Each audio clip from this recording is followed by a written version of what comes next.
Hi, my name is Todd Grubbs, and I own this fantastic piece of art that you see hanging behind me on the wall. It was created by a good friend of mine, Dave Hall, and Elwood Risk. And Elwood's a famous artist that lives out in Los Angeles, and you might have seen some of his work on the television show Californication and 6 Feet Under. And Dave's a retired Navy SEAL sniper, and they got together and made this really nice piece of art to commemorate the men that you see on the art. And my wife and I purchased it at an auction that was put on by an organization called Wounded Wear. And Wounded Wear is a nonprofit organization that was started by Jason Redman and his wife Erica. And Jay's a combat wounded Navy SEAL, and he also has a book that's out called The Trident, the forging and reforging of a Navy SEAL officer. But we want to take this piece of art to another level and create a documentary and a film about how it got started and the good that it's doing in America, and helping bridging the gap and bringing a common ground to veterans and civilians, and kind of help reset the day 9/11. Hi, I'm Dave Hall. I'm a retired SEAL senior chief and sniper, and about a year or so ago I decided to help my friend Jay Redman raise some funds for Wounded Wear.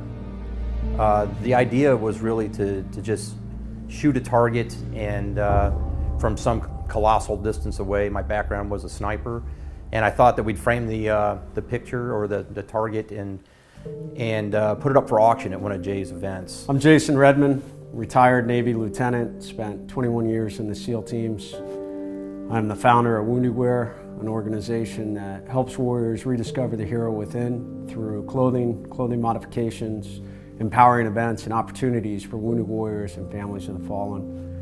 I was severely wounded in September of 2007 in the Al-Anbar province of Iraq, caught in a pretty devastating firefight between some enemy insurgents, Al-Qaeda insurgents, and was shot at least 8 times that we know of between my body armor and my body, taking 2 rounds in the left elbow and taking a round in my face. That started a very long journey of being put back together. Almost 4 years of surgeries, almost 40 surgeries to reconstruct the bones in my face, to reconstruct my nose, my orbit, my jaw, and just a very humbling experience to have to go through that, to be, part of our nation's elite special operations units, and then suddenly find yourself in a bed, not even able to walk.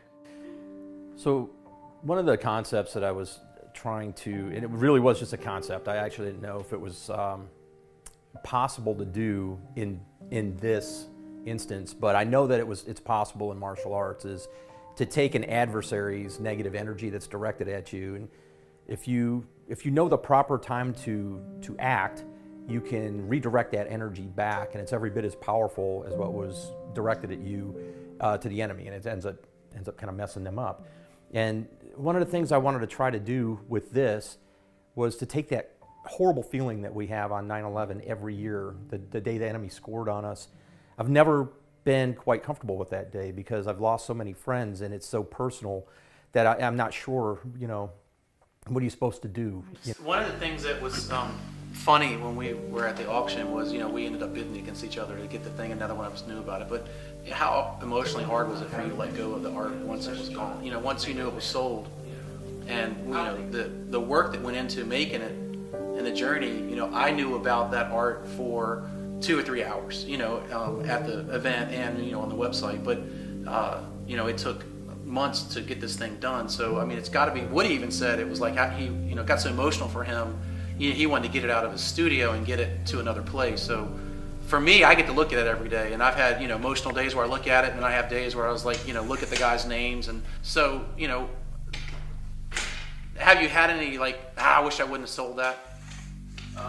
No, I think it's probably the most important thing that happened, but that's the first time you've ever really asked me that. I never asked you that. Yeah. And I think it's a great question, because I'd put a lot into it. When that was done, when we were done shooting, just the shooting part, I'm not talking about what Woody did, but just the shooting part, when I was done, my face was, just fat from the recoil, but physically and mentally, I was drained, because it took everything out of me to hit that thing that many times from that distance. You really, really, really have to be mentally and physically focused to deliver that many shots with a .308 from 911 yards under those conditions. So we went to Toast of the Heroes. It was our third time at the auction, and this amazing piece of artwork was there, and we just started observing all of the families going up and literally touching the targets of their loved ones, and it moved us. And at that auction they had very high-tech ability to bid, and we had the phone, and his phone started dying, so I had to run and get my phone, and we were just really moved by the piece of art and decided that it was something that we wanted, not necessarily for ourselves, but something that we knew we wanted to share with the community at large and help reset what 9/11 is about, because there's so much anger and hatred, and I know even coming up on that anniversary that comes up. So we want it to be what Dave's vision is, which is to reset that date and to create emotions and feelings of hope and collaboration and just pride in America. I think honestly it was the night at the Toast when I really was looking at it and I saw the wives and I saw family members reaching up and touching the art, and I was like, wow, you know, this is an incredible tribute to these men. And it also, I mean, I think I've always felt this way, it made me think about my name should be on there. You know, I thought about my wife, if she was up there looking at that artwork, or my children reading my name because I came so close. And I think it was at that point that I realized the impact of this. But then, you know, it became even bigger than that.